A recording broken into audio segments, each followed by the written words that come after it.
Assalamu alaikum rahmatullahi wa barakatuh. Welcome to the 10th episode of our series, Don't Be Sad. You guys be happy, smile. We're joined by Brother Muhammad Tim Humble, who's been giving us tools to stay happy, to reach that sustained happiness. Brother Muhammad, thank you for reading with me. Assalamu alaikum. Wa alaikum salam wa rahmatullahi wa I barakatuh. certainly appreciate me being with you. Actually, this is your program, and thank you for allowing me to host it. And I benefited, as I'm sure the viewers have as well. Brother Muhammad, I want to talk about, inshallah ta'ala, patience. You mentioned patience before the episode. You mentioned that you want to speak about it. I know it's really easy to tell other people to be patient. I know when we're growing up, our parents tell us, be patient.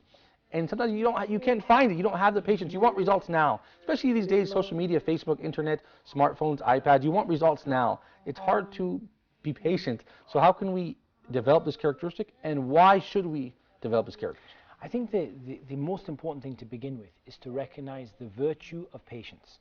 And the reason for that is once you know the value of something and you know the virtue of something, it's easier to motivate yourself to strive to achieve it. And you only have to see how Allah subhanahu wa ta'ala relates patience to times of difficulty. And Allah subhanahu wa ta'ala mentions, for example, in Surah Al-Baqarah, وَلَنَبْلُوَنَّكُمْ بِشَيْءٍ مِّنَ الْخَوْفِ وَالْجُوعِ وَنَقْصٍ مِّنَ الْأَمْوَالِ وَالْأَنفُسِ وَالثَّمَرَاتِ وَبَشِّرِ الصَّابِرِينَ. Allah subhanahu wa ta'ala says, we're going to test you with something of a loss, something of difficulty and hardship. And Allah mentions some of the things that this loss is going to be in. So it could be in hunger, a loss of fruits, a loss of income, a loss of wealth, and a loss of life. SubhanAllah.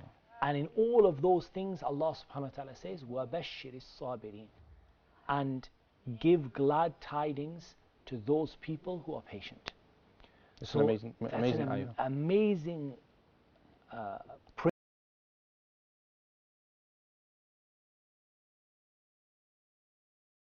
need for that. And you only have to see that Allah subhanahu wa ta'ala mentions so many virtues for patience in the Quran. For example, Allah subhanahu wa ta'ala mentions that He is with the patient. That Allah is, Allahu ma'as sabirin. And we hear Allah people is with the patient. I'm sorry to interrupt you. I even hear this in the streets, in the buses, people using this ayah all the time here in Cairo, in Egypt. Allah subhanahu wa ta'ala is with the patient. Yeah, alhamdulillah, yeah. And I think that is, this meaning of being with the patient, that Allah subhanahu wa ta'ala is there to help you, that Allah subhanahu wa ta'ala is there to guide you, that Allah subhanahu wa ta'ala is there to protect you when you are patient. Okay. We heard in the last episode that victory comes with patience. So the only way to achieve victory is to achieve that patience. Okay. Guidance comes through patience, because Allah subhanahu wa ta'ala mentions that we made them a'imma, we made them into leaders who were guided by our command. Yahduna bi amrina, they were guided by our command. Lamma sabaru, when they were patient. And that sort of indicates to us that before, when they were not patient, Allah subhanahu wa ta'ala didn't give them that leadership and that ability to sort of be an example for other people. The word leadership here doesn't mean leadership as in political leadership. It means leadership as in being an example for others. Okay. To be, like when we say, وَجَعَلْنَا لِلْمُتَّقِينَ imama. Yes. Make us an imam for the muttaqeen. Yes. The meaning of the imam, he is not the guy who leads the prayer or the guy who leads the Muslims in the country, but to make us an example, a leading example for the pious. And that's only comes, as Allah Azza wa Jalla said, لَمَّا صَبَرُوا, when they were patient. So before the patience, it didn't come. When the patience is there, that's when Allah subhanahu wa ta'ala gave them the ability to be a leading example and, of course, to be guided. So guidance also comes with patience. Okay. Relief comes with patience. I mean, patience is something that is a vast topic, and its virtues are just so many, more than you can mention. Would you say, Brother Muhammad Tim Humble, that people nowadays are suffering from a lack of patience? I think they are suffering from a lack of patience, and I think sometimes this comes through not knowing what patience actually is. Patience in Islam is more than just biting your tongue when you're angry. That's lot more. That's what we just think of. That's what we think of patience, right? I'm really mad, but I'm not going to say anything. That's what we think. It's more, right. We think of patience as being basically that, holding your tongue, like Allah Azza wa Jal said, those people who are al-kadhimin al-ghayz, like those people who they conceal their anger and they, right. They wal-afin an nas, and they forgive other people, they overlook other people's faults. this is only the tiniest fraction of what Islam considers patience to be. Okay. Actually, patience in Islam comes into three very distinct categories. The first is patience in doing good deeds. And we have an example of this in an ayah in which Allah subhanahu wa ta'ala says, رَبُّ السَّمَاوَاتِ وَالْأَرْضِ وَمَا بَيْنَهُمَا فَاعْبُدْهُ وَاصْطَبِرْ لِعِبَادَتِهِ هَلْ تَعْلَمُ لَهُ سَمِيعًا. Allah subhanahu wa ta'ala says in Surah Maryam that Allah is the Lord of the heavens and the earth and everything between. So worship Him and remain consistent and patient in His worship. SubhanAllah, yeah. Do you know anything that is comparable to Him? And so this ayah is, the middle of this ayah is telling us about the virtue of being regular and consistent in doing good deeds. And that for me is a thing that sometimes people neglect. Sometimes people are aware of the need to be patient in concealing their anger in other things. But sometimes people are not aware of the need to be patient in doing good deeds. And that means to consistently do them day after day after day, you know, night after night, week after week, month after month. Not to be a Ramadan Muslim or a Jumu'ah Muslim who, you know, on the day of Jumu'ah you suddenly become very religious, but then, you know, once the Salah is gone, you're off again and you've forgotten Allah until the next week comes. Or, you know, a Ramadan Muslim and so on and so forth. But to have this sabr in worshipping Allah, this patience in worshipping Allah, such that you worship Allah consistently and regularly. And of course the most beloved deeds to Allah are the most consistent, even if they are small, as the Prophet ﷺ said. Okay. Adwamuha, the most regular and the most consistent, even if they are very, very few. Okay. So I think the first thing we have to concentrate on is patience in doing good deeds. And of course, we want to relate this to hardship and difficulty. For us to develop this patience is going to benefit us massively at times of hardship, because that is sometimes a time when it's hard to do some good deeds. For example, especially in a time when you look at when the society as a whole is suffering. You know, you look at some of the things that have happened around the Muslim world and troubles that have happened, and when the society has really been, the fabric of the society has really been ripped apart. It's very hard at that time to remain consistent in worshipping Allah the way that you worshipped Allah at a time of safety and security. You know, going out to the masjid, coming back, praying that the 5 times a day, because it's a time of you know, turmoil and trouble and strife. This affects all sorts. I'm sorry to interrupt you. Even your relationship with your fellow Muslims, this can definitely bring about depression, which we've experienced recently in the Middle East with this turmoil. It has affected the hearts and minds. And I think that that is something that, you know, in terms of hardship and depression, any hardship, whether it's on a societal level or whether it's on the level of an individual, every hardship you go through makes it harder for you to actually remain consistent in doing good deeds. But in the previous episode we discussed that doing those good deeds is the very reason why Allah subhanahu wa ta'ala opens up the way out for you from, you know, from the difficulty you're facing. So really it's an absolute key when you're having a hard time, when you're, you know, suffering, when you're a little bit down. It's absolutely key that you remain consistent in doing good deeds and that you don't stop doing your good deeds because you suffered a hardship or a setback. So that's the first kind. Brother Muhammad, now I can see why and how patience would be a valuable quality of somebody who's experiencing a hardship and going through a difficult time, a challenging time in their life. But if someone is going through a time of ease, is there a need for patience? I mean, everything's going well. I mean, again, this type of patience we're talking about, this first kind, which is the patience in doing good deeds, is probably even more apparent at times of ease than it is at times of difficulty. Because at times of difficulty, again, we said it's relatively difficult to keep it, but you build it at times of ease. I mean, Allah subhanahu wa ta'ala in the ayah is talking about patience in worshipping Allah, whether you're in times of ease or whether you're in times of difficulty. And again, we talked about, you know, practicing your religion when things are easy before the time comes when things are hard. And then Allah will give you the ability to remain patient and consistent in doing your acts of worship before things become more difficult. Brother Muhammad, would you recommend those of us at times when we are feeling a lack of patience or we feel like we've reached a low threshold, we're very irritated, irritable, we're not patient with ourselves and with others, and we're not consistent in the worship of Allah, would you recommend us going back to the seerah of the Prophet, peace be upon him, and the companions, and looking at the extreme amount of patience that the Prophet, peace be upon him, exerted in extremely difficult times? No doubt. I think that there are a number of ways to develop patience, and patience is something that has to be developed.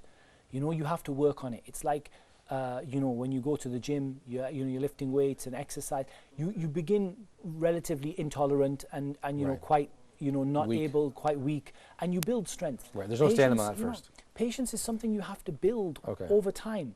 You don't get it in, you know, in an instant. I say, oh, I'm going to be patient today. You have to build up your stamina. You have to build up your patience, and you build it up by enduring hardships. And I think that's one of the great benefits of suffering hardships, is that, as we said, it builds your character. And one of the aspects of your character it builds is your patience. Right. And that patience doesn't come, I mean, if you look at the patience the Prophet ﷺ displayed in Medina, isn't that built upon the hardships that he endured in Makkah? Yeah, great point. You know, those hardships he endured in Makkah, that he survived and that he got over, led to that immense amount of patience that Allah Azza wa Jal gave him in Medina, and in, you know, again, each year is leading to the next. Certainly. The hardships you endure build patience within you, and it's not that patience is something you just, you know, you just get out of nothing. You develop it, you work on it.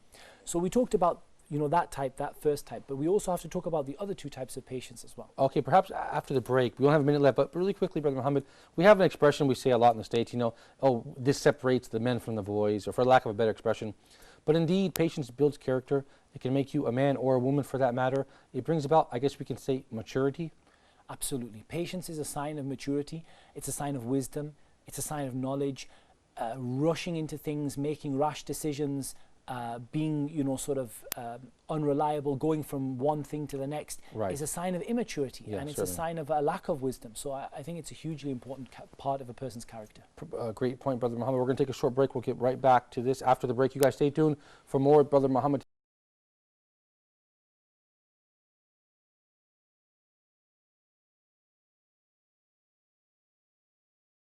For more, we'll be right back, inshallah.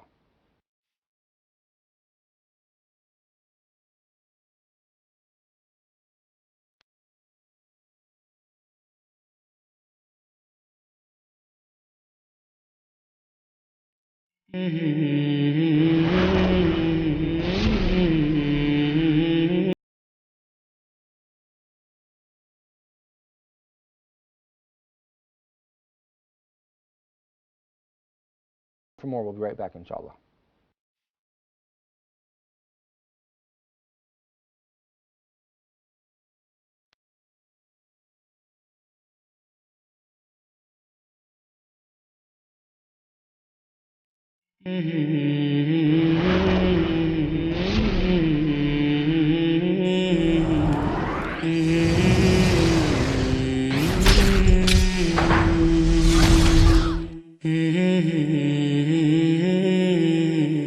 Sometimes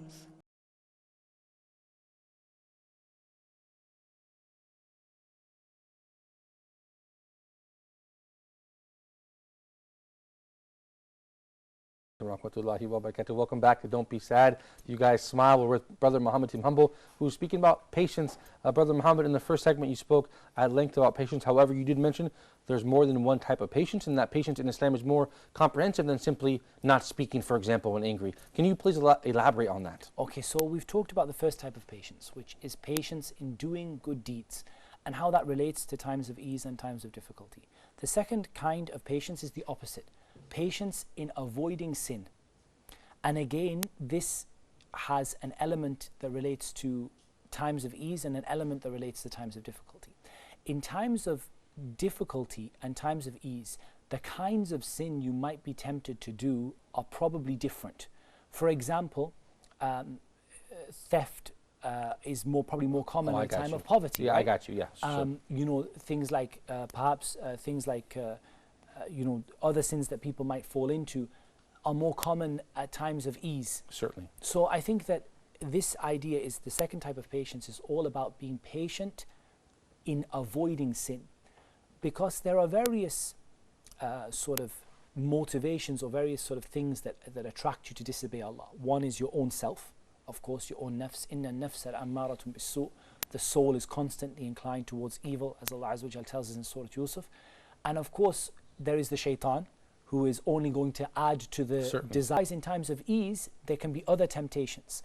you know, things are very easy for you. It's very easy for you to spend your wealth on haram because you have a lot of it. Yes. It's very easy for you to fall into a habit of disobeying Allah because people around you at the same level in society are doing so. Right. You see them, you know, disobeying Allah. You want to disobey Allah as they do. Right. So that is also, you know, there are different types of challenges. You know, it's sort of equally present in times of difficulty and times of ease, but it's a different kind of challenge. Yeah, certainly. In both, you need to be patient in avoiding sin, because patient in doing good deeds is one thing, but it's not complete without its partner, which is to be patient in avoiding sin.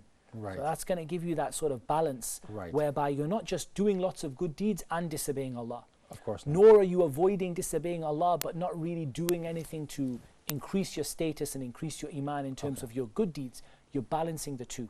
And that goes back to us being a moderate and a middle ummah, an ummah that is balanced. So we are avoiding disobeying Allah and of course doing whatever we can to obey Allah. But Brother Muhammad, would you say that avoiding the sin takes precedence initially? Or it's important to keep a balance, as you mentioned? It's very important to keep a balance, and I actually think that people's circumstances are very different. Okay, good point. I mean, sometimes a person is suffering from a particular sin which is clearly holding them back. And of course, that leaving that sin does take precedence. But I don't think that we can reduce a person's life to a single one sin that they need to stop doing. Rather, it's a bit more comprehensive than that. Because, for example, there are some actions that leaving that action is itself a sin. Let's look at leaving the prayer, for example. So doing the prayer is a part of being patient in worship. And not leaving the prayer is a part of leaving sin. So you actually find a lot of actions which are both of them. Yeah, great point. You know, not abandoning the prayer is from the second type of patience, and sticking to the prayer is from the first type. So it has that sort of double edge to it. Certainly, yeah. But of course, that's not the only kind. Those are still not the only kinds of patience. Well, what other kinds do we have left? And the third type is the third and final type, and this is probably the most significant in terms of our topic, is patience over what befalls you from the decree of Allah. And this is a great point. This is exactly this is our program, essentially. This is what we're talking about. I mean, the thing is, the other two types are critical because they build into that. Certainly. But this is the type of patience that you've been struck with a calamity and you are losing your patience in one way or another. You're either losing some of your good deeds, you're doing bad deeds, or you're unable to remain patient in the face of that calamity. The third kind is all about being patient over what befalls you. And of course, you remember the advice of Luqman to his son. He made gave many points of advice in Surah Luqman that Allah Azza wa Jal mentioned that Luqman gave to his son. But of course, he said at the end of one of the ayat, وَاصْبِرْ عَلَى مَا أَصَابَكَ إِنَّ ذَلِكَ مِنْ عَزْمِ الْأُمُورِ, that be patient over what befalls you. Indeed, this is from the most, or perhaps the most difficult, or the things requiring the most determination. Subhanallah. Yes. Azmil umur, those things that require, you know, azim, it requires a real, you know, like effort and a real determination. It's not an easy thing to do. And Allah Azza wa Jal said to the Prophet Sallallahu Alaihi Wasallam, be patient. In what way? He said, be patient, كما صبر أولو العزم من الرسل, as those determined prophets were patient. Those 5 prophets who, of course, the Prophet Muhammad sallallahu alaihi wasallam, you have Ibrahim and Musa and Isa, and of course Nuh before them, who are the 5 prophets who are known as Ulul Azm, those prophets of extreme determination and patience. And again, they are known for their patience. If you ask what made, you know, what is Nuh known for? You know, they're known for their patience. Yeah, that's a great point. Extreme patience, you know, in the face of difficulty, more than the other prophets. Yeah, certainly, great point. That's a wonderful point. So, you know, this is something that I think is very, very important, and it's something, again, you build. And it has levels, okay? So it's not one level. The first, maybe the most basic level, is just to recognize that the calamity came from Allah. That's a difficult thing to recognize. The most fundamental thing that a Muslim has really right down at, you know, level 1 is just to recognize that actually everything comes from Allah. Subhanallah. But that's not actually the only thing that you aim for. Just simply to say, oh, it came from Allah and I'm angry and I'm upset and I'm not patient. It's a difficult thing to accept, Brother Muhammad. I think accepting is a higher level, but I'm talking about a realization. Okay. At the most basic level, just simply realizing that this comes from Allah, because the disbeliever doesn't believe that the good and bad things that happen to them in their life are a result of what Allah subhanahu wa ta'ala has decreed for them. Okay. So we just simply say, this is something that Allah has decreed. قَدَّرَ اللَّهُ وَمَا شَاءَ فَعَلْ. Yeah. Or in another narration, قَدَرُ اللَّهِ وَمَا شَاءَ فَعَلْ. Both of them are correct. Okay. That you say Allah has decreed, or it is the decree of Allah and He does what He wants. Okay. This in itself gives you so much relief. At a basic level, how much relief you get just by saying, when something bad happens, قَدَّرُ اللَّهُ وَمَا شَاءَ فَعَلْ. How much relief you get just by saying that. Yeah, you suddenly feel, I feel better now. Yeah, it's true. You know, you feel so much relief. A soothing effect. And that's just by admitting that it comes from Allah. The next level you want to try to achieve is a degree of patience, so that you're not simply just recognizing it comes from Allah, but you're actually being patient over it and remaining constant in good deeds, in avoiding bad deeds. And the third level, and this is where it really gets to, this is where it gets to the level, as Allah said, وَمَا يُلَقَّاهَا إِلَّا ذُو حَظٍ عَظِيمٍ. The only person who's going to be able to achieve this is the one who has been given a great portion by Allah.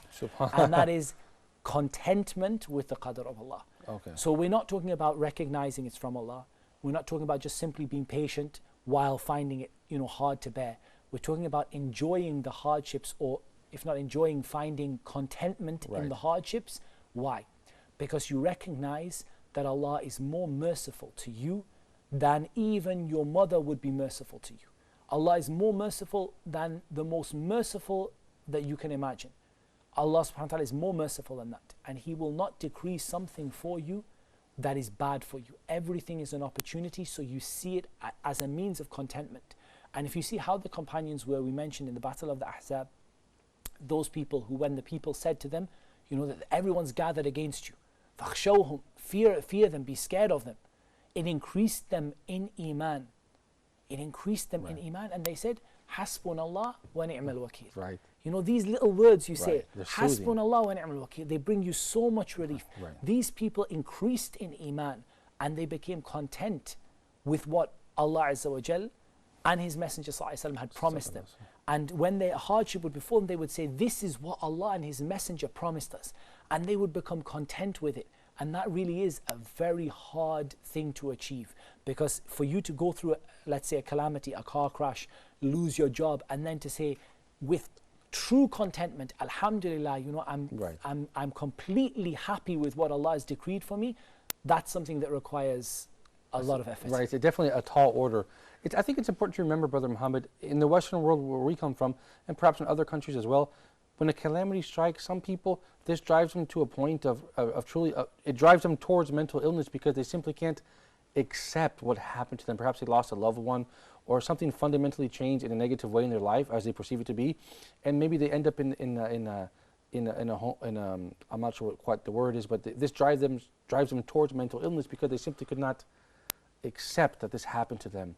So perhaps this is because they are lacking those points that you mentioned. I think so, and I think that this is from the great benefits of our belief in Qadr. And I said that, I've mentioned in a previous episode that belief in Qadr is actually a difficult issue. It's not an easy thing to do.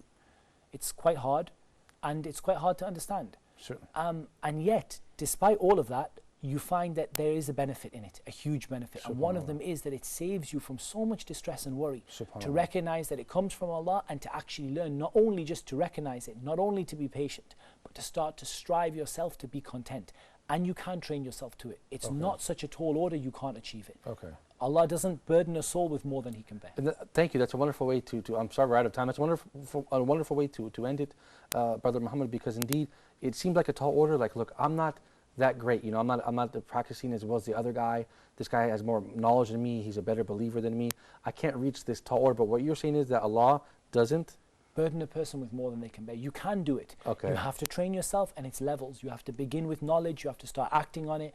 And you get to that level of patience, and then you get to a level where you actually don't mind whether Allah gives you a hardship or He gives you ease, because you're content with what Allah does. Allahu Akbar. Thank you so much for your time, Brother Muhammad. I certainly appreciate it, and I look forward to having you on, to reading with you next episode, inshallah. And you guys at home, thank you for watching Don't Be Sad. I certainly hope that you benefited from this episode as